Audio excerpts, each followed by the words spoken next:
You are live. Good afternoon and welcome everyone to this April 21st, 2021 City Council work session. Thank you for joining us again. In this remote meeting format we're using in response to Governor Brown's Stay Home, Save Lives order. This format enables the City Council to meet and take care of business while keeping everyone safe. For work sessions like this one, where there is no opportunity for public comment, those wishing to access the meeting can do so by watching the live stream available on our website, the broadcast on Comcast Channel 21, or by calling into one of the phone numbers listed for this meeting on the public webcast and meeting materials web page. Thank you again for joining us. And with that, I am ready to turn it over to the city manager for our first work session item. Thank you, Mayor. So our first work session item is an update on the Parks and Rec bond and levy, which I'm excited to hear about myself. And as I understand it, we are having the CC and J show, or 3 C's and a J show. So I believe the first C is Craig Carnegie. So welcome, Craig. You can kick it off. Right. Thank you. I'm going to share my screen. All right. Can everyone see that? All right. So good afternoon, Mayor, City Councilors, and City Manager. My name is Craig Carnegie. I'm the Parks and Open Space Division Director, and I'm here with Carolyn Burke, our Parks Planning and Natural Resource Manager, Craig Smith, Recreation Division Director, and Jeff Perry, Facilities Division Director. And we're here to update you about the work that's been accomplished over the last year using funds from both the 2018 bond and levy. Obviously, the past year was a very difficult work environment, but despite the challenges presented by COVID-19, periods of social unrest, the wildfires, and increasing urban camping, your parks and recreation facilities continue to be welcoming and safe places for everyone in our community. Our parks have been very heavily used over the past year by people needing to get outside, get fresh air, exercise, and relax in nature.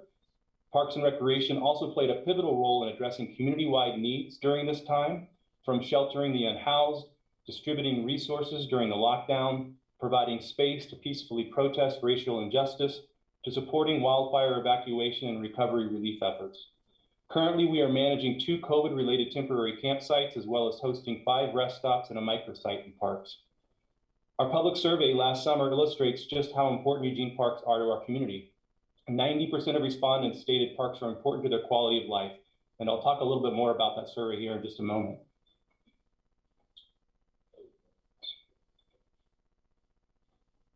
In 2018, Council referred a $39 million capital bond and 5-year, $3.1 million annual operating levy to the May 2018 ballot.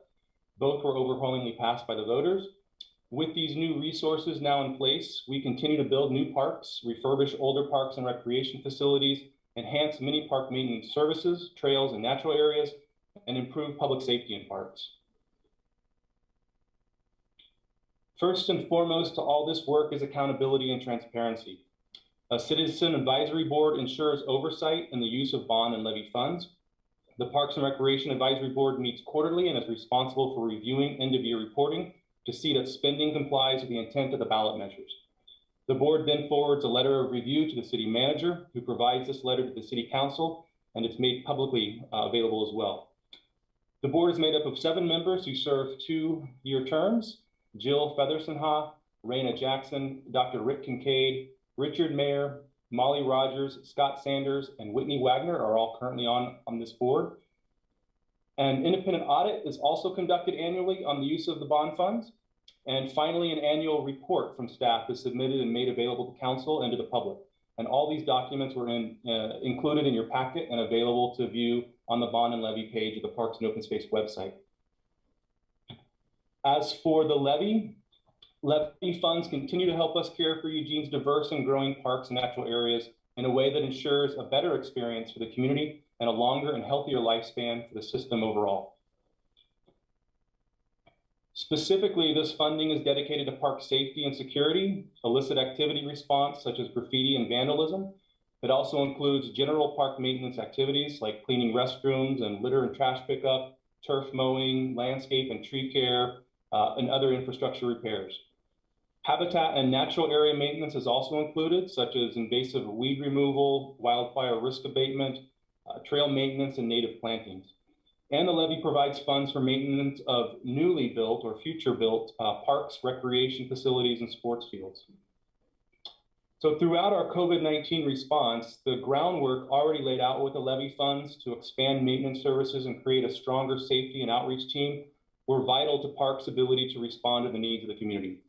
At our last update to Council in June 2020, we described all of our COVID-19 responses, and more detail about this can be found in the annual report in your packet. Before I step into the levy stats, I'd just like to say a huge thank you to our field staff, particularly in maintenance, for their work over the last few years, and last year specifically.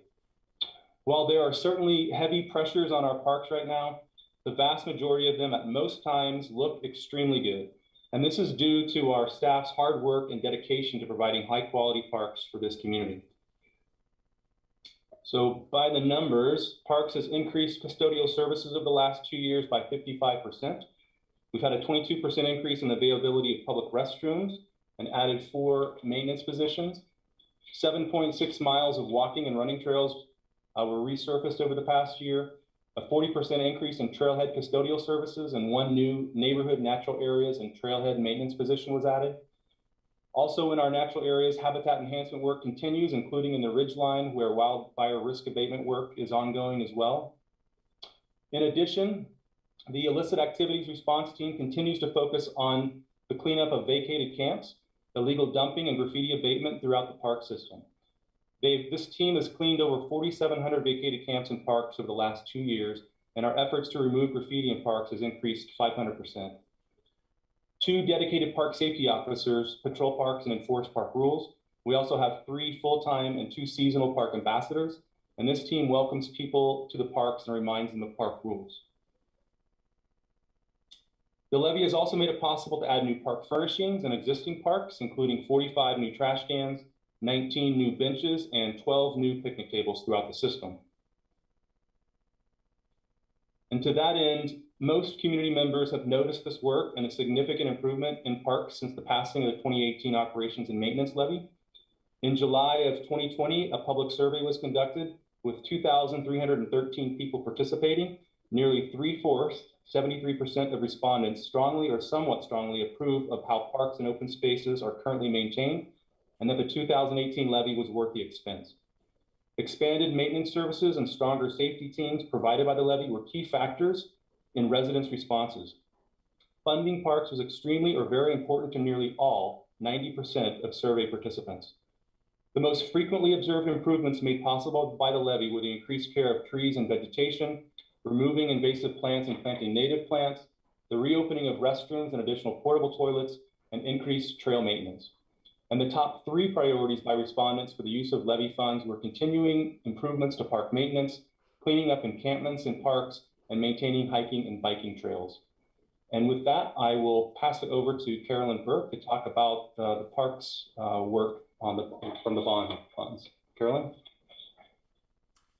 Thank you, Craig. So I'm Carolyn Burke. I am the Parks and Natural Resource Planning Manager, and I get to talk to you about some really exciting construction projects that are underway. Go ahead next, Craig. And one more. So we're gonna kick it off by talking about the North Amazon Running Trail. This project was completed at the end of last year. It was a complete rebuild of this trail that was a little tricky because we were hemmed in on one side by wetlands with endangered plant species, and on the other side by Amazon Creek. But we were able to kind of thread that needle, and we basically rebuilt this trail from the ground up. So now it has a really stable rock base that will keep it dry and solid year round and for decades to come. It has a great fluffy kind of trail surface, and it has all new lighting.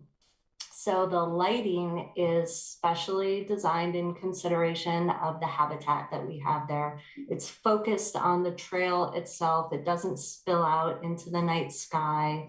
It has a warm temperature rating, which is really good for wildlife habitat. And we also explored doing some bollard lighting right along the creek, which we haven't done before. And it's working really well. We're really pleased with it. And all in all, we're getting great comments from the community about this very beloved running trail. Next. Next project is that we completed the replacement of artificial turf fields at 4 of our area schools.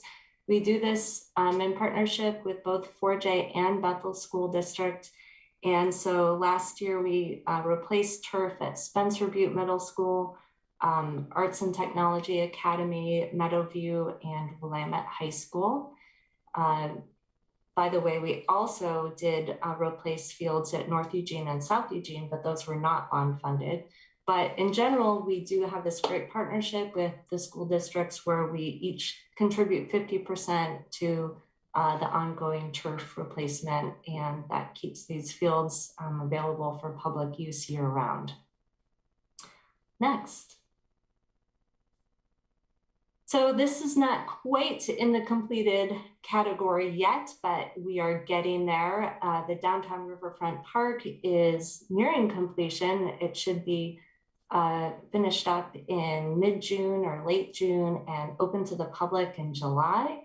I know you've been given updates about this park, but I can tell you it's just going to be spectacular, this beautiful design along a really amazing stretch of riverfront. So we are very excited to bring this project online. Next. And then we have a group of projects that are just about to move into construction. So that includes Stryker Field. This park in Northeast Eugene is much awaited, and it will provide a lot of amenities for this community, a large playground, a large irrigated lawn, performance and gathering space, court sports. This is actually the first neighborhood community park that we have developed in about 10 years. So we're really excited to be able to actually develop new parks. Next, please. Berkeley Park is a park renovation project, and this park is in the Far West neighborhood, located at 14th and Wilson Court. It's a neighborhood park. It is a substantial renovation that we are undertaking for this park. I would say previously this park was kind of underdeveloped, and so we're expanding the playground, we're adding sand play. We have a large play field that you can see in the middle of the park that currently is actually bisected by utility lines. We'll be undergrounding those lines. We have accessible pathways that go around the entire park. And it's just a wonderful upgrade to this park. And we're looking forward to kicking that off in the next couple of weeks as well. Next. Then we have some kind of more utilitarian but super important projects also. We're rebuilding the tennis courts at Churchill High School. This is a complete rebuild. They are in really bad shape, and so resurfacing won't do the trick here. So we'll be rebuilding them from the ground up, pretty much in the same footprint that they're in today. That will be done this summer. And then we have a number of lighting projects. So I think 4 of them. One of them is the West Bank Path. So starting in Maury Jacobs Park, kind of heading downstream along the riverbank path there. We will also be adding new lighting to the South Bank Path, which extends from the downtown Riverfront Park over to the Frohmeyer Bridge. So through university property there, that section will be newly lit. Then across the river over in Alton Baker Park, we'll be replacing lighting, including the lighting along Prees Trail. And then we are also looking to upgrade lighting in Monroe Park. That neighborhood park had a failure of their lighting system last year. So we have expedited that work and we'll be getting that underway this year as well. Next. And then there's habitat enhancement work.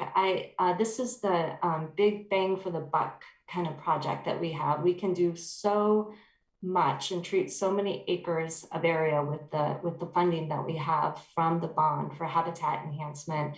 And not only does that allow us to remove invasives and allow our natives to reestablish, but it also is great fuels reduction work. So the picture on the left shows a lot of woody vegetation with invasive fruit trees and such kind of growing in and crowding out some of our native oaks. This is kind of a before and after picture here, where on the right, you can see that the oaks are released and we're able to see some of the camas blooming in the foreground there.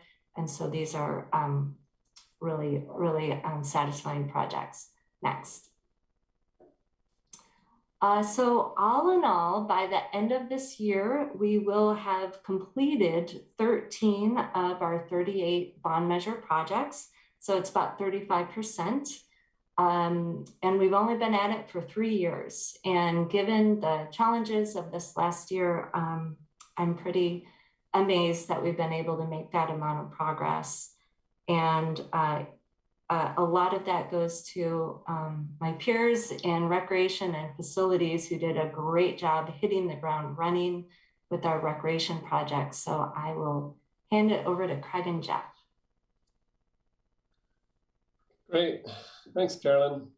Wow, it's great to see all the incredible things happening in our parks right now. So yes, hello, I'm Craig, and Jeff Perry and myself will be talking about the 3 main recreation bond projects. I'll be speaking to the program design of the buildings, and Jeff will speak to the technical aspects of the renovations. Before we get started though, just a quick reminder that one of the key guiding principles in our 2018 Parks and Recreation System Plan was to essentially take care of what we have. And you're all aware that recreation has an inventory of older buildings, mostly built in the 60s and 70s. And so thus, the buildings we chose to renovate first with this bond were Campbell, Community Center, Echo Hollow, and Sheldon Pools that were all built in the late 1960s and needed some renovating to manage the increased needs of the community. And we're also in need of some major systems upgrade. I'd also just want to remind you that Sheldon Pool, if you all remember, was added just at the last minute to the bond, a $10 million add before we went out with it, and it was a great decision on your behalf back then. So right now, we are really excited because both Campbell and Echo Hollow Pool, after being under construction for a year, are on the very brink of opening to serve our patrons. This photo here is the Campbell staff anxiously awaiting to welcome patrons back into the building. And if you could actually see underneath those masks, you would see big smiles. Next slide, please. So we'll start with Campbell and give a big thanks to Facilities Project Manager Shannon Ladner for guiding the facility through this significant renovation process and working with Pivot Architecture.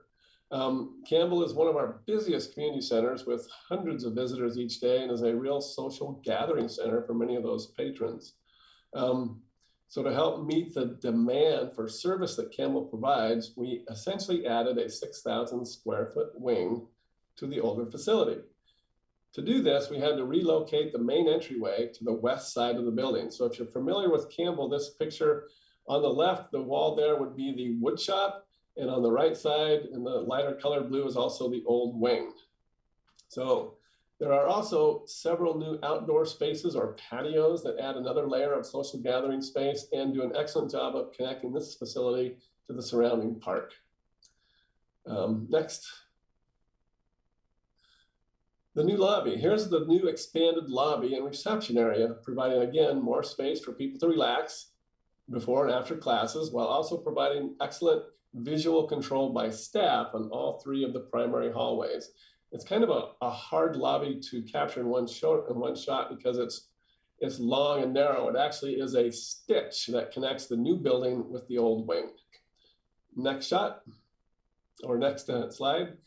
And this is what we call the new Great Hall. Campbell, again, historically is a facility that creates our largest gatherings of people, whether they're rentals or special events, weddings, or public meetings. So we really emphasize the need to create more large gathering space for our community centers. And this one is the largest we have in our inventory of buildings. For reference, it's a bit larger than the Bascom Tyson room in the library. Next slide. Increased fitness space was also a priority in program expansion at Campbell. Although we can do large fitness classes in the Great Hall or the old main hall, we also designed a very specialized fitness room for smaller classes. Again, this fitness space, along with the Great Hall, as you can see, provides beautiful views of the park and the river right nearby. And with that, I'll hand it to Jeff. Next slide. All right, in addition to the new amenities and features Craig just discussed, the Campbell project included a number of well-needed repairs and upgrades to the existing building. The entire HVAC system has been replaced with all-electric energy efficient heat pumps that not only reduce our carbon footprint, but eliminate the use of potentially harmful R22 refrigerant. The project included flooring replacement, painting, and interior modifications that help make the building more welcoming and accessible. The updated facility includes all new LED lighting and automated digital controls to improve efficiency and performance. There's also a new security system, fire safety system, and an improved water line that will also benefit the neighborhood due to the increased water flow rate. The out-of-date electrical service and electrical panels were also replaced and upgraded, which I know our city electricians will be quite happy about given the condition of the old equipment. Next slide. As I discussed in the recent CIP presentation, facilities tracks the condition of each building using a facility condition index or FCI rating. The lower the FCI, the better the rating or the better the condition of the building. As you can see in the chart, Campbell's pre-construction condition had a fair FCI rating, but the project improvements and enhancements bring it up to a good FCI rating. I'll hand it back over to Craig to talk about Echo Hollow. Great. So here we are at the new face of Echo Hollow Pool.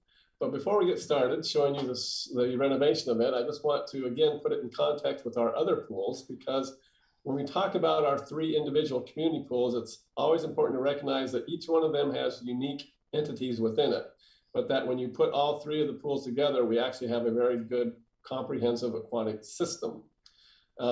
Because of that, I also want to recognize that we are so lucky to have had Amazon Pool this last year as an outdoor pool during COVID. So the number of swimmers was limited by OHA, but we essentially, since we opened last June, we've been sold out every day for that pool. So it's been a great community resource. Concerning Echo Hollow though, a big thanks to project manager, Shauna Parker, was also leading the way on both Echo Hollow and Sheldon Pool in working with Robertson Sherwood Architects. Overall though, Echo Hollow is a project that is a classic example of some triple bottom line thinking. The new amenities provide greater access for the people, especially in West Eugene, while also providing a very effective business model for revenue production. And then finally, there's been a significant focus on limiting the environmental impact and the carbon footprint. As well, concerning community partners, it's also important to thank Bethel School District for the intergovernmental agreements associated with the shared parking lot for an expanded Echo Hollow Pool and access to a fire lane. So here's the new entryway to Echo Hollow. Essentially, if you recognize it, it's a new appendage added to the north side of the building. We essentially moved staff offices and the reception area out to this new space so that we could increase the size and create more effective locker rooms on the inside of the building so more people can be using them. Next slide, please. Historically, the most unique component of Echo Hollow was the indoor-outdoor tanks separated by a bulkhead. This photo shows the 25-foot by 25-meter outdoor tank. So we kept that huge panel of sliding glass wall that separates the two pools, but we eliminated that famously frozen bulkhead that was between the two tanks previously. So we expanded the outdoor tanks to optimize as much competitive swimming and lap swimming as we possibly could. This pool is a year-round competitive workhorse, and this large outdoor tank emphasizes that role in our community. Also noted is that in each of the indoor and outdoor tanks, we added ramps, and ramps are a much more effective way for accessibility for all abilities. You can't quite see the ramp here. You can maybe see the handrails of the ramp at the far end of this pool. Next slide. And then finally, an exciting part of Echo Hollow Pool is adding the recreational swim tank with all the splash and giggles that come with it. This really makes for very diverse offerings and what we can do out there in the Bethel area. And this recreational amenity is very similar to the size found in the Amazon pool. You're up, Jeff. All right, next slide. The Echo Hollow project included a number of energy efficiency upgrades, such as switching the primary heat source from a gas boiler to a highly efficient electric heat pump. The project included automated LED lighting, photovoltaic solar panels that will help offset energy use, and new pool blankets and fencing scrim to reduce heat loss and pool evaporation. Along with the other recreation facility projects, Echo Hollow will meet LEED Silver certification. The project also included major repairs and improvements to the over 50-year-old building that not only bring the facility up to date, but also reduce our operational costs. Both the existing and new pool shells will include a hydrazzo finish, which is significantly more durable and longer lasting compared to our previous practice of painting the pools every few years. This will also help reduce our ongoing maintenance costs and downtime for the pool. There are new electrical and network data lines, and wireless capacity has been increased, so staff and patrons will have better access to Wi-Fi. The project has replaced water lines, sanitary sewer lines for the locker rooms, and new pool piping has been added. Another major element of the project included replacement of the large natatorium roof.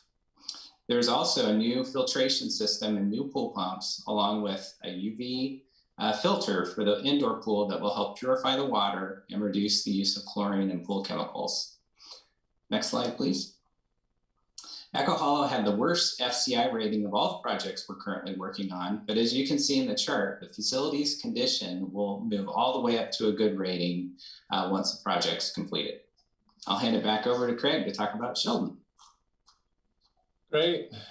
Here is a rendering of our third project. So construction of Sheldon Pool started last year, and we hope it will be complete by next March, about the same time that both our men's and women's basketball teams are playing in the Final Four. Sheldon Pool has always been an indoor aquatics facility that, because of its design, has a strong focus on vertical water fitness classes. So we kept the focus on water fitness while also adding some recreational amenities in the new tank. This rendering is a view of the south side of the building, if you can imagine that, where we plan to knock out that wall and put the additional multi-purpose swim tank. Also, both locker rooms will be getting a complete renovation inside of Sheldon. Next slide. So as we take a look at this rendering, it shows our new warm water, fitness, and recreational pool. It will have a unique current channel, one that we hadn't had anywhere else, that provides both fitness opportunities for adults and recreational amenities for youth, but not at the same time. This pool also includes, as you can see in the forefront here, an access ramp. Finally, not shown in any of our renderings, after 52 years of service, Sheldon Pool patrons will finally have a spa/hot tub to enjoy after their workout. Next slide for Jeff. All right, although the pool projects have a little different focus, with Echo offering more competitive swimming features and Sheldon providing warm water aquatics, many of the repairs and improvements are quite similar. A hydrazzo finish will be used on the new pool, and a UV system will also be added to help reduce chemical use and improve water quality. Both features will help reduce our ongoing operational and maintenance costs. Sheldon will also include a new roof over the natatorium and locker room improvements with additional private showers and family changing rooms. There will be an all-electric heat pump system like Echo Hollow that moves us away from the use of natural gas as the facility's primary heat source, and digital controls that operate the automated lighting and HVAC system. I should also mention that once all 3 projects are completed, our carbon footprint for building operations will be reduced by 30%, roughly 30%. As you can see in the photo, we've already broken ground at Sheldon, and the project is moving right along quite quickly, in fact. And as Craig mentioned, substantial completion of the project scheduled for next spring. Next slide. Based on the scope of work and schedule improvements, the FCI condition of Sheldon will go from fair to fair rating to good once the project has been completed. From a facility maintenance standpoint, this is extremely exciting considering how much work it can take for our team to maintain the aquatics facilities. And back to you, Craig. I think that's the end of our presentation for the Parks and Recreation bond and levy updates. So I think we have some time for some Q&A. Thank you so much. I loved the report, and then I just loved this presentation so much. And just a quick comment about both recognizing how the work that you have done and through this pandemic, making progress on all of these important projects and really accommodating such in our parks and open spaces, a lot of needs that seem to be in conflict, and you've managed to find a pathway forward to do a lot of incredible work. So just want to thank you for that. I have a lineup of counselors who wish to speak. Claire and then Randy. Thank you, Mayor.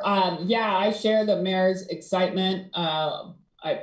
Every update we've received on this bond and these bond and levies has been positive and exciting. And so now seeing that, end of the year, we'll have 35% of our projects completed is just wonderful to see the actual tangible progress on the ground. And I will say I've noticed the work myself. I haven't been able to get out and use a lot of our parks, but I do consistently go to the Alton Baker Dog Park and have seen the result of the improvements there. And it's just great to see.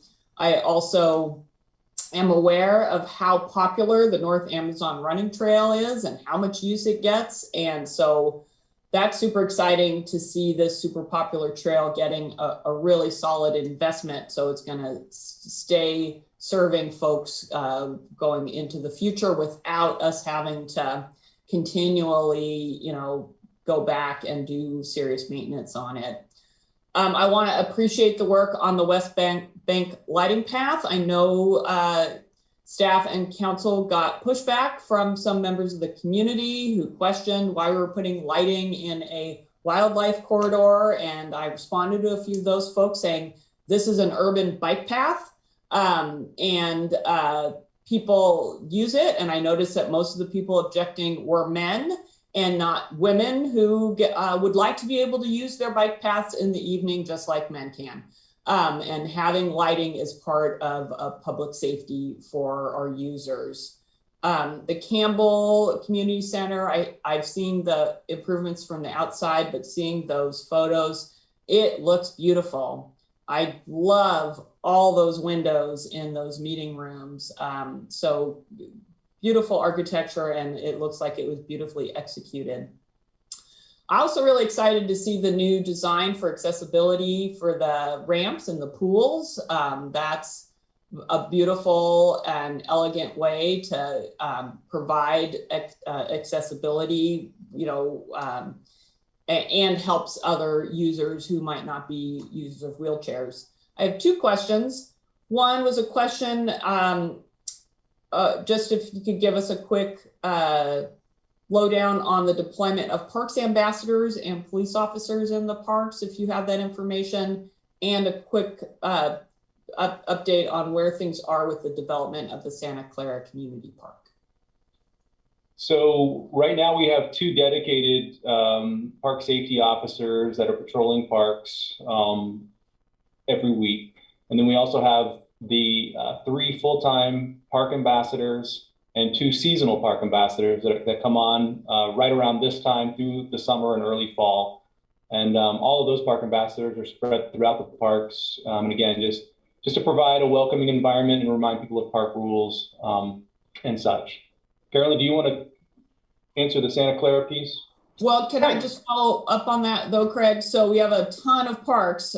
So are there, I'm assuming they're not in neighborhood parks, but maybe Alton Baker and the bike path. Can you any more specific? They go everywhere. They go to almost all of the parks, especially our most active parks, our hotspot parks. But I mean, I get reports from them on a weekly, sometimes daily basis, and they're everywhere. And they go where they're needed. When we get requests for service and such, they go out and respond to residents' requests and check on places. But yeah, they're pretty much going through almost every park on a regular basis.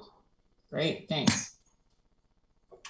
And for Santa Clara Community Park, we wrapped up our community engagement towards the end of last year. We pivoted towards virtual Zoom meetings, and those were successful. So right now we are currently in the concept development, design development phase. We'll be doing that through this year. And then we're anticipating construction in 2022. And that's for phase 1. So there's a master plan for the entire site. This phase will include, a portion of those improvements, but not all of them. Okay, Randy and then Alan.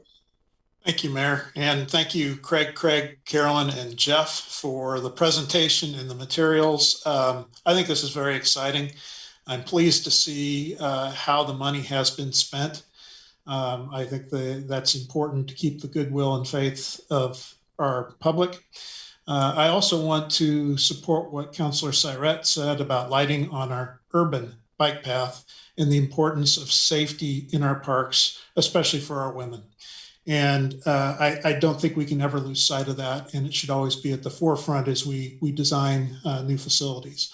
Also, I wanted to mention that I believe Councilor Evans and I are in the queue for a tour of the Echo Hollow Pool this Friday, and I am very eager to see the whole development, but I'm especially interested in the heating systems, the high efficiency heat pumps. I think that may serve as a really good model for future retrofits, upgrades, and new construction. So I'll probably have more questions, nerd out a little bit on Friday with that piece. And then I had several questions, and it does relate to this, but do we have a breakdown? I get asked this by some of my constituents. Do we have a breakdown in cost that identifies park cleanups, again, around the camping, repairing of damage? Do we have that broken down in any way? We have that information available. We're also working on refining it. As you know, we recently kind of moved into a larger expanded operation with other divisions and departments. And so we're kind of coordinating some of that information, but Parks has historically tracked a number of different metrics related to the cleanups that we have going on. Great. And that's not a judgment at all. I mean, we need places for people to go, but I just want to add my voice. I'm very, very eager of what the larger team comes up with for alternative sites that are designed specifically for that purpose, and being able to return our parks and open space to the intended use that they were designed and built for. So I think that's important. Along those same lines, are we still experiencing wire theft with our lighting systems?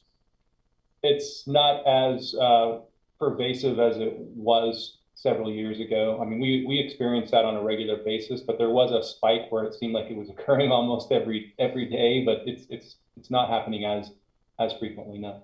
Great, thank you. I see my time kept running while I wasn't speaking. Also, I wanted to echo my appreciation for underground power lines that you're doing in Berkeley Park. I personally would like to see that kind of in the queue. I know we can't afford it everywhere, but whenever we can, that opportunity to place power lines underground, not only is it a sightly issue, I consider it a safety issue. And it's I think that that's money well spent, especially when we have opportunities to leverage the cost associated with that. And I think that's it. Thank you very much. And again, really good job. I appreciate seeing this. I think our parks and recreation are very important to this community and kind of crown jewels of Eugene. Thank you, Alan, and then Jennifer. Thank you, Mayor. First, I wanted to start off by saying that I was thrilled to see at least a measure of justice in George Floyd's murderer being brought to justice yesterday. It was a hallmark moment in an otherwise dark time in race relations in this country. I wanted to thank JC Cubed for the presentation. It was well done. The pictures are awesome. Pictures, 1,000 words. Need to say no more. I really appreciate the way that we've done this, in that there's a good spread of projects all across the city, so everybody gets a little bit over time. Maybe you didn't see your neighborhood in this presentation, but over the whole period of the bond measure levy, we'll see that. So I think, that's a hallmark for electoral support that we got, and the great support that we got. I really like the Amazon running trail and the lighting in particular. I've used it several times. The lighting's very cool, how it's downlit and low, so that it's respectful of the habitat on the east side of the trail.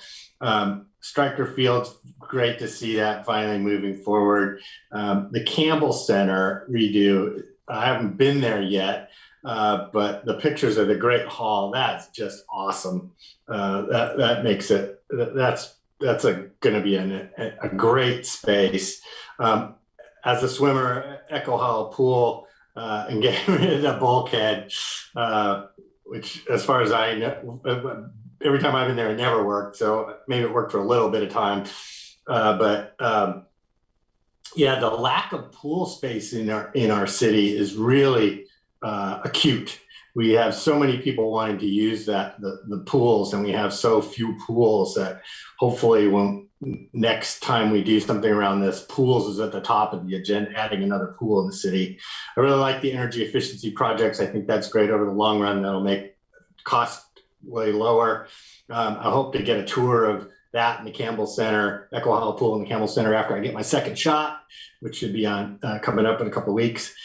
Sheldon Pool, if we're going to watch the Final Four there, are there going to be TVs around the pool area so we can watch it from the pool? That would be awesome.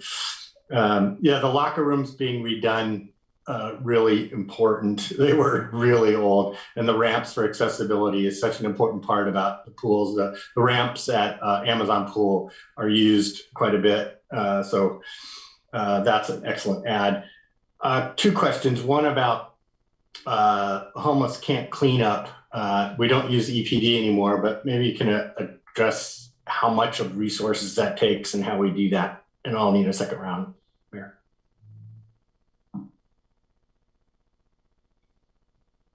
That's a big question. I can certainly get you some more information on that. But I mean, what we're doing right now is, obviously we've got a COVID temporary shelter in place, and we have a large encampment at WJ, and then also at 13th in Chambers, and that seems to be taking some of the pressure off of the rest of the system, at least up to date. I did recently see that we are seeing a little bit more camps throughout the park system, but up till now, a lot of it's just been concentrated in those two areas in particular for urban tent camping, and we've just been trying to manage that as best we can. But if you want additional information in terms of resources, I can certainly look into that and provide that for you. Yeah, that would be nice. Maybe just an email or a memo. Thanks. Thank you, Jennifer, and then Emily. Thank you. So my questions got answered. So I will just say I was thinking, wow, every time a new picture came up, the renderings that we saw before do not do justice for how the Echo Hollow and Campbell, they're amazing, and they make me super excited to see what Sheldon's going to look like when it's all done as well. I also agree that adding Shelton was the right choice, especially in consideration of what you were talking about of having like a swim system rather than each individual one trying to fill all the needs. That makes a lot of sense. And I think that was the right way to go. People have mentioned a lot of the projects, so I'll just say I'm not a swimmer, but I do play tennis badly. So I was really excited to see the Churchill courts because no one wants to be the team that's embarrassed that their courts are bad. And so that I'm sure that for those students who use that court, that's so exciting for them to be able to host teams and have a facility that they're proud of and they can practice at. So that was really great to hear. And I will say for Alan that we used to have movie nights at Sheldon Pool. So I don't know if we're still able to do that with the big sheet or whatever they used, but that would be fun. Okay, thank you. Emily and then Matt. Thank you. It's really nice to have a work session about something that's successful and beautiful and happy and will hopefully make everyone in Eugene a little happier. I liked the reports. They were easy to read, great pictures. And I especially appreciate the agileness of Parks and Rec to respond to our drastically changing COVID environment. Reacting to those changing needs was very impressive. And for my own ward, where I don't think we have any trails, but we have little parks, I truly appreciate that fast tracking of the lighting in Monroe. The lights were failing, and I think we brought in some temporary lights. So it was a real need for safety. And I appreciate that the neighbors came together to make that clear, and we heard them. Also, that those two restrooms are open again, and I imagine it's a little bit of a challenge, but it's really important to have them. I've noticed less trash since the levy started. Yay. We had a lot of challenges with camping, and once again, when we get another place for people to go, but we haven't had camping there in quite a while. So a couple questions. It was interesting to me that the areas of the city that are more low income said it was more affected by illegal camping. And since we hear about the camping more towards downtown, well, there is the West Eugene problem. But I just was surprised by that because I'm not getting emails about it. And I wonder if there's any statistics about that. Are there differences in crime rates at the different parks, and especially related to low income? And also that the low income areas feel less safe. Drugs seem to be their top concern. So I'd be interested in what the different areas of crimes we're seeing in the different areas. I also think it's quite interesting that older people feel safer than younger people. Maybe it's because of all the canes, I don't know. One concern I had, this is a small thing buried in the survey, but we had a raffle for people who answered the surveys. And if you answered in English, you were in a raffle for a gift certificate to REI, which is a high-end seller of outdoor recreation and fitness items. And it's really hard to get anything there for cheap. I see I'm going over. And if you were Spanish, you got Safeway. I think it should have been equal. And it doesn't seem good to have Spanish speakers need food and English speakers to need recreation. Thank you. Thank you, Matt, and then Mike. And then I'm hoping we can wrap this up because we do have a second agenda item. Thanks, Mayor, and thanks, Councilor Semple. That's a keen observation. Thank you, Craig, Carolyn, and Jeff. You sound like the city of Eugene's 1970s rock band.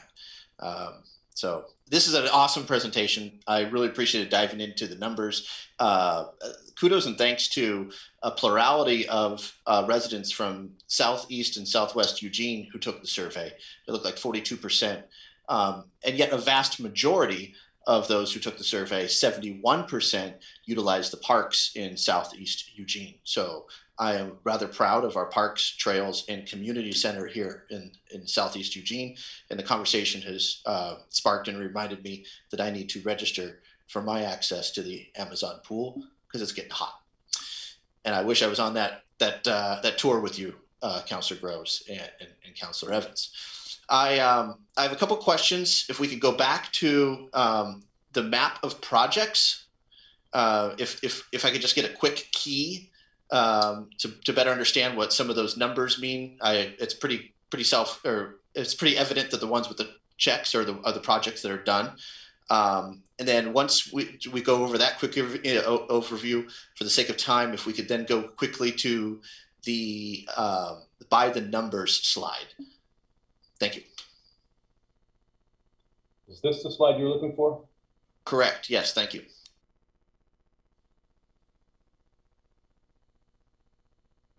Are the numbers in that's pretty clear to me that that's the numbers in order of the project, right?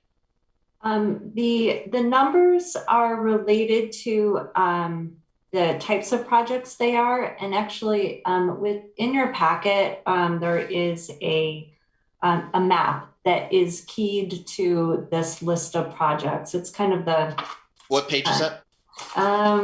Well, page 8 and 9 of the report, and I can tell you the packet number. Okay, for the sake of time, I can go back then. And okay, it'd just be helpful whenever we get these. There's a key right there, so we could quickly absorb. And for folks who are watching at home, who may not necessarily have the entire packet, if we can go to the by the numbers slide, please.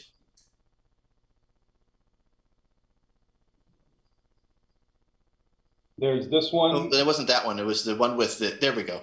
The illicit activity position got me thinking about needle exchange or needle pickup at parks. It was an observation made just the other day while shopping at Market of Choice. Would you be able to elaborate on the illicit activity position? And if you could answer, how many of our parks, or at least in the new projects, will there be any needle like a sanitary needle exchange program?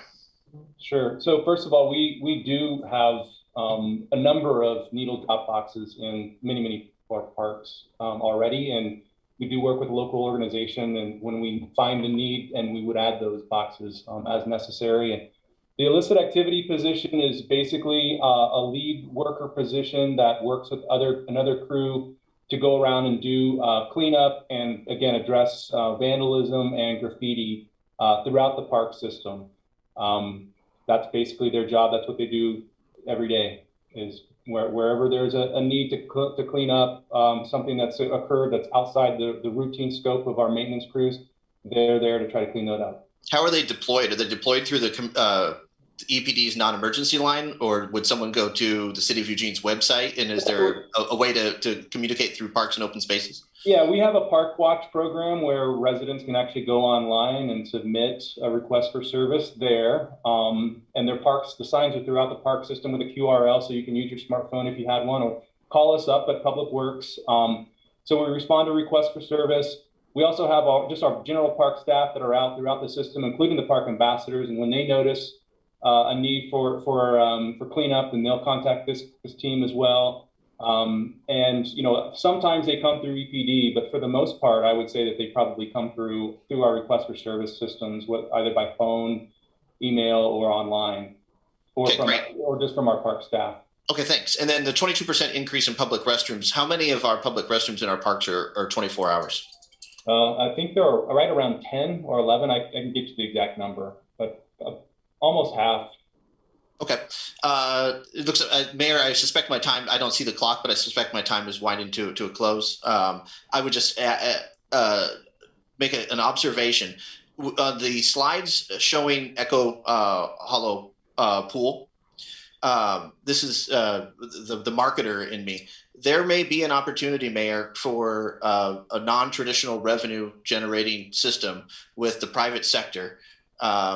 should we want to explore messaging, and I'm thinking back to Councilor Syrette's keen observation the other day when she said, "We are Eugene."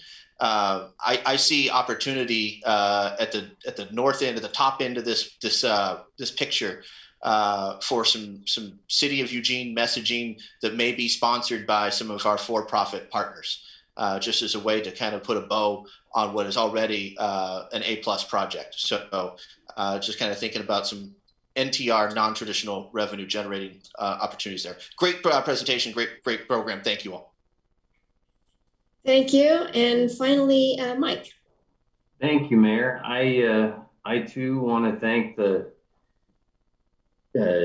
JC Cubed Incident Rock Band of Superstars for the presentation and for all the hard work. It was really, truly a great thing to see, as Emily and others have said, some real accomplishment in the community in this area, and it's awesome.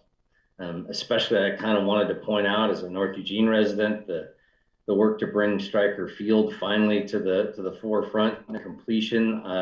Many people know that, and as Alan said, that's been a long time. I spent a lot of time in meetings on that one, and I know that there's so many people in the north part of our community that have worked so hard, so long, right along with you, to try and bring that to fruition and completion. And I say great job getting that ready and completed. I also, what's that? Predates us. Yeah.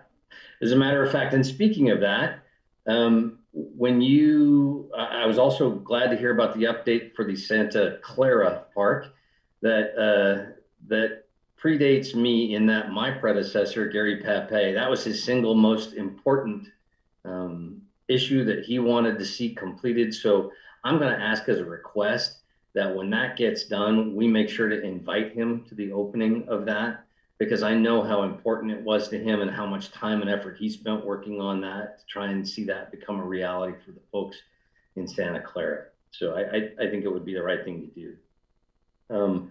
Lastly, Jeff, I just wanted to make sure I heard you correctly with both Echo Hollow and with Sheldon and the transformation of the heating systems. Did I hear you say that it will be a lower operational cost to heat with electricity than with gas? No.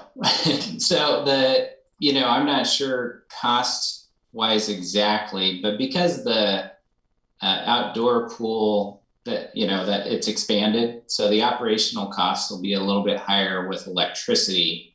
Our carbon reduction will be huge because we're moving away from natural gas. And that's a very good thing, but I just wondered if you could estimate the percentage difference in cost to heat with electricity versus gas. We can get you that number.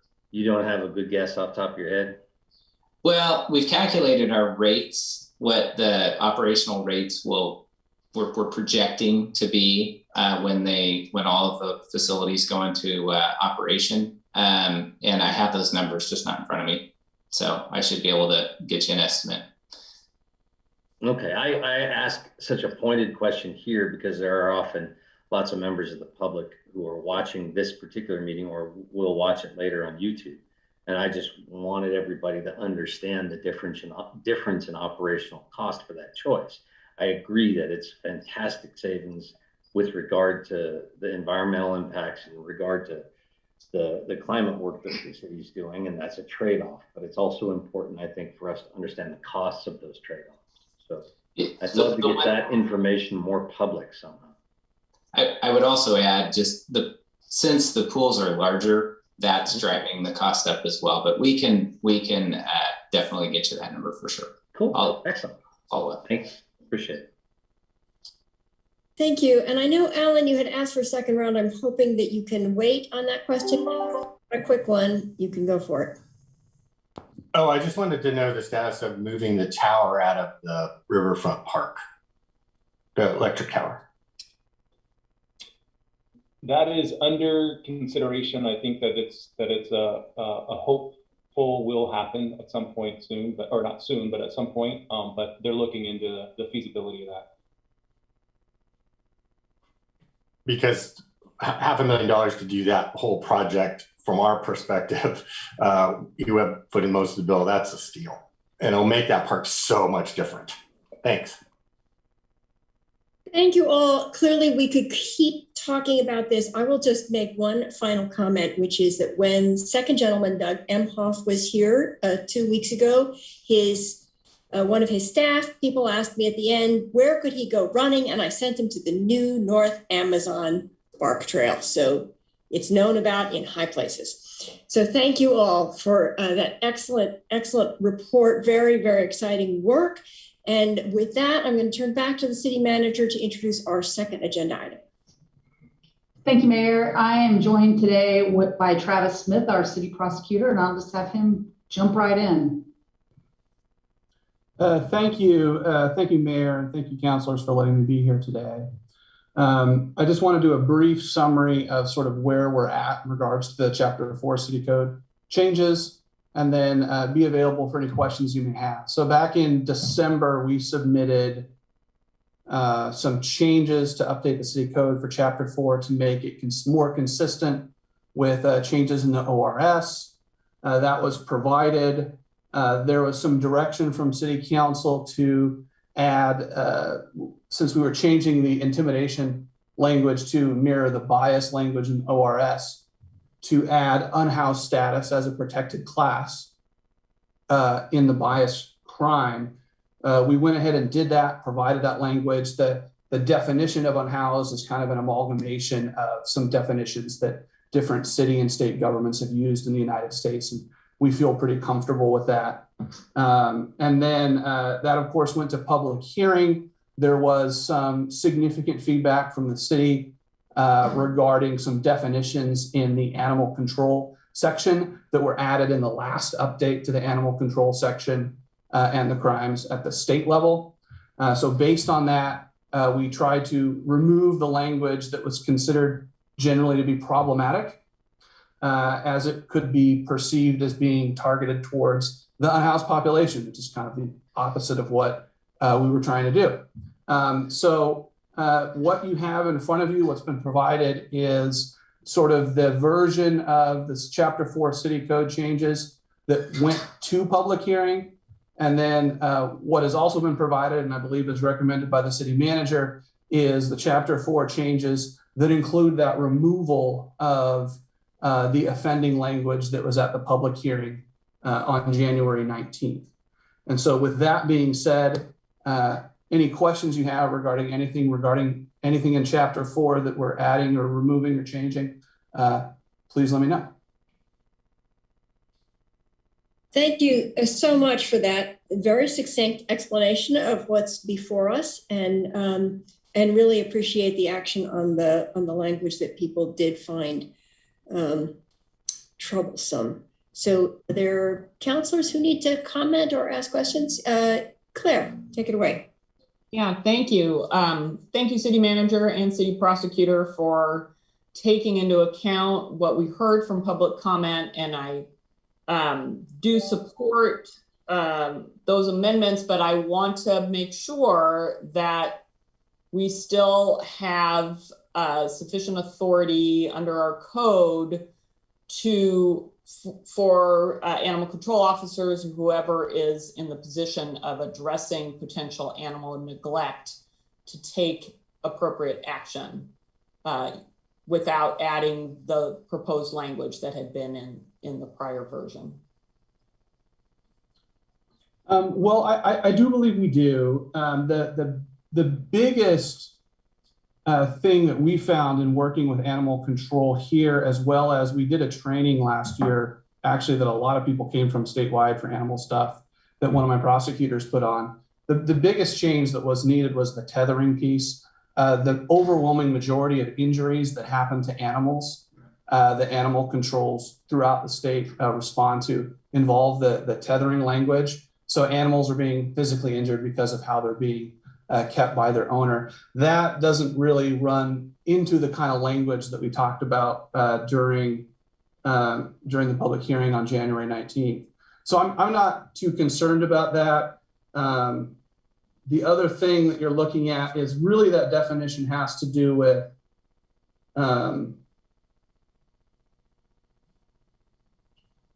how that law is applied sort of in the courtroom setting, whether or not a prosecutor has enough information to meet that burden to show that someone is harming their animal. And so those definitions were just kind of more used as examples. And again, I'm not too concerned given the fact that you're presenting the facts as they are to a fact finder, whether it be a judge or a jury. I don't anticipate that being a huge issue. If it does something that becomes an issue as we're prosecuting these cases going forward, I think it's something we can take up. But right now, I'm not too worried about it. It's the minimum care that an individual has that they need to provide to that animal, and I think we can articulate that without those definitions. Right. That seems to be a standard that can be presented with evidence or lack of. If it's not the case. So great. I appreciate that answer. I also am really glad that we're adding unhoused status to our list of bias crimes. And as is pointed out in the memo, this, doesn't impact, private property rights to ask an unhoused individual to move off your property, but it adds to the idea that if they are a victim of a crime and it's shown that they were targeted because of their housing status, that we can have enhanced penalties for that activity. So I support the city manager's recommendation to adopt the revised version of the ordinance. Thanks so much. Thank you, Alan, and then Randy. Yeah, my question was similar to Claire's, that with regard to taking out the language in section 4.330 about with the problematic language, and we didn't seem to add anything in 4.344 animal neglect definition. So, but what I'm understanding, Travis, is that this, with the ads that we had before, this is sufficient to deal with the issues that Clara is referring to about making sure we could prosecute a animal neglect complaint I believe case. that's accurate. We haven't, and again, we don't get a terrible amount of these charges. Lane County receives a lot of them too through their animal welfare program. And we've never had an issue in the past of not being able to meet this burden with the way that the code is written for that particular issue, the minimum care piece. Great. The other one's more of a comment about, I agree that adding unhoused to bias crime is a good add. That came from the state, correct? We're making ours consistent. No, well. that is unique local to us based on the guidance that the council gave us in December. But my understanding is there are many municipalities that are in the process of either instituting something like that or have. Every local government is addressing the unhoused population, differently, and so there's a lot of creative things happening now. So, is that also true for the gender identity portion? No, that is a state level change. When the original intimidation statute was written, that was years ago. And as we, I think the short version is, as we progress as a society and identify the types of things that we as a society value and things that we want to make a protected class, that was something that was added that just wasn't there before. And so it was something that was needed. Yeah, that was another really good add. It was that I wanted to comment on. Thank you.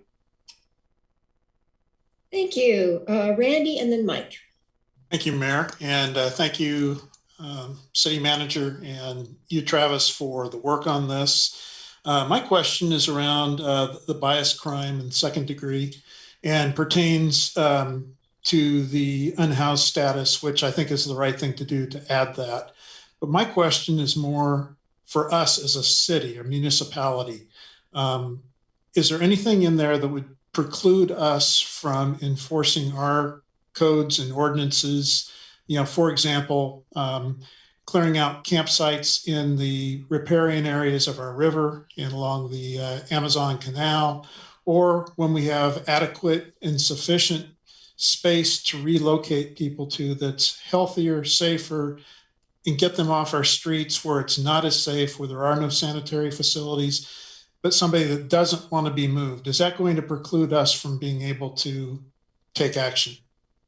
Let me make sure I understand your question correctly. So you're asking essentially whether or not this is going to limit the city or whatever entity is engaging in its government function to clean or close off an area for safety concerns. This is something that we spoke about. This was something that there was concern for. I do not believe that it is of any concern. The key thing with the bias crime is that the entity, in this case, usually a person, right, is engaging in a behavior because that person is unhoused, or because that person is a minority, or because that person has a particular gender identity. As long as the entity can articulate that the reason it's doing whatever it's doing, in this case, the city, is engaging in that behavior because of public safety concerns, because of cleanliness concerns, because of all the things that the city routinely articulates as to why it is engaging in X, Y, Z with those kinds of behaviors. It's not something that I would anticipate would ever come up. Okay, I hope not. Thank you. Thank you. And Mike. Thank you, Mayor. Travis, thank you for being here and the opportunity for us to talk with you. I appreciate that in the report. My question is tangential to the issue, not this particular ordinance directly, but we're going to have a work session soon on bias and intimidation crimes. And my question in putting out the work session poll was about what we may do to enhance them. So my question is about basic, where those particular city ordinances are today and how you would use them, or their relevance or relative strength. So for example, we had recently a Black family in our community that had a really ugly racist thing, an epithet that was spray painted on the side of their car out front of their house. My question is, as city prosecutor, would you charge if caught, the person who perpetrated that crime? Is there enough evidence or sufficient code language to charge that person with bias crime, with intimidation, with harassment? How would you treat that? Well, first off, let me say that the intimidation charge or the bias charge that it will be if this is adopted is something that my office takes very seriously. Mm-hmm. Any case that comes in with any kind of protected class tinged language or facts to it, we spend extra time on that. We're not looking to not charge intimidation. I believe in intimidation in the last 3 years, we've charged 11 times. We've had 2 contested trials, 1 guilty, 1 not guilty. And then the majority of them are pleas. We just pled one out to a guilty plea, I believe last month. By their nature, a lot of the intimidation and bias charges, because of the facts underlying them, have a tendency to go the felony route and go over to Lake County DA's office. So there's more there than what we get. But anything that comes through my office gets a very clear look on that. Something that recently happened, I don't know the particular facts of that case. And so I'm hesitant to comment on something that could be something pending in front of my office. Sure. But what I would say is, if you have someone who is engaged in property destruction, or someone who is engaged in threatening an individual with physical violence or seriously injuring them, and the reason that they are doing that is very clearly because of the protected class status of the individual receiving this, then that clearly meets the burden of bias or intimidation. So a 2-part question is what's the right word? Not vandalism, but is graffiti sufficient as probable, not probable cause, but as evidence towards a bias or intimidation charge in and of itself? Graffiti would be a type of property destruction, which would normally be charged under criminal mischief. If you can prove that bias element, that intent element to intimidate someone based on their protected class, yes, it could be a bias charge. And second part, could you talk about the the difference in both penalty that you might seek and what is typically meted out in such cases as you've seen them? Well, that can be a little challenging. One of the things that I'll give you sort of the mantra that every prosecutor will hopefully articulate to you, which is you try to treat similarly situated people similarly when it comes to sentencing. And so at the state level with felonies, you have a sentencing guideline, sentencing grid that you actually have to follow by law. And for misdemeanors, you don't have to do that. So we have internally a set of guidelines that we have for people that take into account the types of things that you would have considered at the state level, just like for felonies. So criminal history, the facts of the case itself, the salaciousness or seriousness of the case. You also want to take into example any mitigating information from the defendant that maybe the defense has provided or that you have knowledge of. And so you're running this analysis and you're engaging in conversations with the defense attorney, and that's for a plea. And then of course, if you go to a contested trial and run through that, then it's up to the judge to determine what the sentence is. But an intimidation charge is a misdemeanor charge that can be sentenced anywhere from, or bias in the new chapter 4, can be sentenced anywhere from 0 days all the way up to 180. So it's essentially akin to a Class B misdemeanor, like menacing or anything else.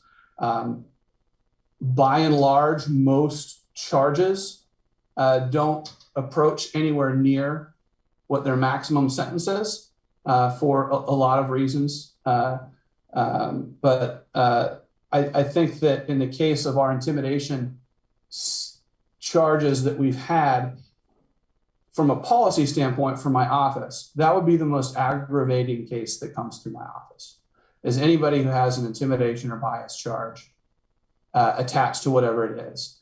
And that includes someone who comes in with assaults or anything else. There's a lot of things that someone is engaging in that I have a lot of concerns about, that the city has a lot of concerns about when they're engaging in this kind of behavior in our community. And so it's important that, as well as we send a message to the individual who's involved in that behavior, that we don't really tolerate this, but we want to help you as much as we can get past this. And we also want to send a very strong message to the community in general that this kind of behavior is not wanted here. And I ask a really hard question of you now, and I'm putting you in a difficult position with this question. If the council majority wanted to enhance penalties for this type of crime, for this type of behavior, would we be more effective to talk about your grid with you, or to talk with our judge, or some combination of both? Or how would you recommend that go? Well, what you can do statutorily, or changing the city code, is you can change the minimum and maximums of the intimidation or bias crime to the maximum allowed by law, which is 365 days in jail. That's the definition of a misdemeanor, right? It's got to be less than that. So you could do that. And that is a signal to prosecutors, to signal to judges, and everyone else involved in the process that city council has said, and the city has said, this is where we place this in the continuum of things. For example, criminal trespass 2 is akin to a Class C misdemeanor. So that's 0 to 30 days, right? And then our city code has a myriad of things that are allocated or delineated a certain way. And so right now, the intimidation or bias charge is not equivalent to a Class A misdemeanor. You could choose to change that. I do not think, and I would not encourage, communication with a judge or anybody about what you think something could or should be worth on an individual basis. Forgive me, I don't know the charter guideline in this regard, but as I understand it, municipal judge is employee of the council. Are there things we should or should not discuss with an employee in regards to that? Well, I think that is a question, frankly, best left for the city attorney. I'm going to pass the buck on that one. But what I will say is, I work with Judge Gill a lot. We speak with each other routinely throughout the week because we're dealing with a lot of the systemic stuff that we have going on in our system. And that can be a really beneficial conversation. But I know that in general, a judge wants to be viewed as a neutral, independent party. And so there is a mechanism and process in place to put things in front of a judge for a particular case. And that process is a trial. It's through prosecutors, it's through defense, it's through those advocates who are trying to resolve issues this one way or another. Well, I appreciate that. I don't want to have our judge appear anything less than entirely balanced in his work. But at the same time, I, for one, want to make a statement that this type of activity in our community is no longer in any way acceptable, and we will be punishing people who engage in it to the maximum extent of law. It's important, so that's why. Thank you. Thank you for that, all of those responses. And I think if there are no other comments, we are ready to put a motion on the table. So I'll turn to you, Jim. Mayor, this is Councilor Keating. Oh, sorry, I didn't see your hand up. Go for it, Matt. Thank you. Look, this is a big deal that the city of Eugene today we will be passing an amendment to our code to define unhoused status. As it relates to bias, crime, and intimidation. That is a big deal and an historic moment. So thank you, councilors, for pointing that out. Gender identity is a big deal as it relates to one's appearance, expression, or behavior, regardless of whether the identity, appearance, expression, or behavior differs from that associated with the gender assigned to the individual at birth. My question is, how is that in concert with Section 6 about giving false information to a peace officer or enforcement officer in connection with a citation or warrant? When it asks, or when it makes clear that a person knowingly uses or gives a false or fictitious name, address, or date of birth to any peace officer or enforcement officer, what guardrails are in place to protect someone who may be in transition, who might be using or might be identifying differently than what appears on a citation or a warrant? Well, I think the first guardrail would be that someone's gender identity is not necessarily something that is required. And in that list of things that you just read, Counselor, in regards of providing a name that is different than what is on their ID, law enforcement officials routinely will ask someone, what is your name? We see this routinely coming through our office where an individual's name that is initially provided to the officer is different than what their legal name is. That's not something that, as a matter of policy, we would prosecute someone for. But the legal requirement is that person provide the name that is on their legal document to the officer. Then you also have officer discretion on that. I can't think off the top of my head, and we do a lot of cases here, so I apologize, about 15,000 in the last 3 years. I can't think of a single case where that has ever happened. And if that has ever been brought to my attention, we'll deal with it. But the types of information that we usually see with false info is providing a completely fictitious name. The individual, I have not seen it come up where it's a gender identity issue, but the officers routinely will ask, well, what is the name on your driver's license, for example, as opposed to what is the name that you go by? Okay, that's helpful. Thank you. Appreciate the feedback. Okay, thank you. Have I missed anybody else? All right.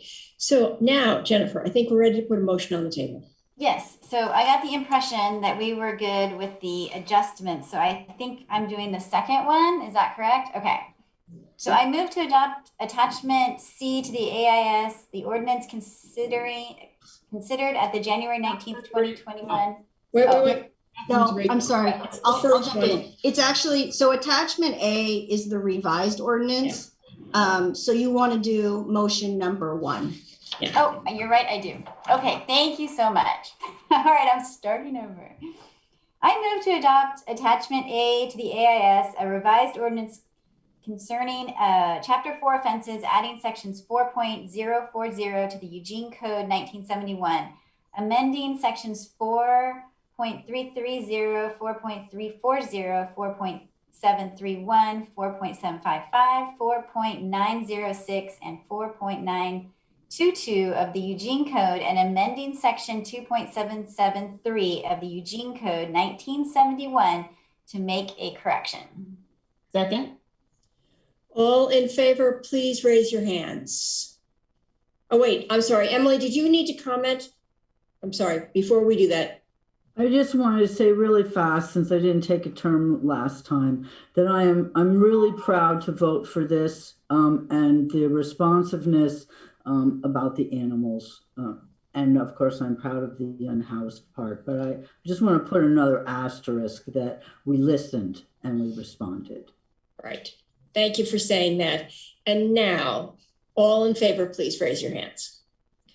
1, 2, 3, 4, 5, 6, 7, 8. Thank you very much. That passes, and appreciate that. I agree. I think these are really excellent changes, and appreciate all the work. And with that, we are adjourned. Thanks, Travis.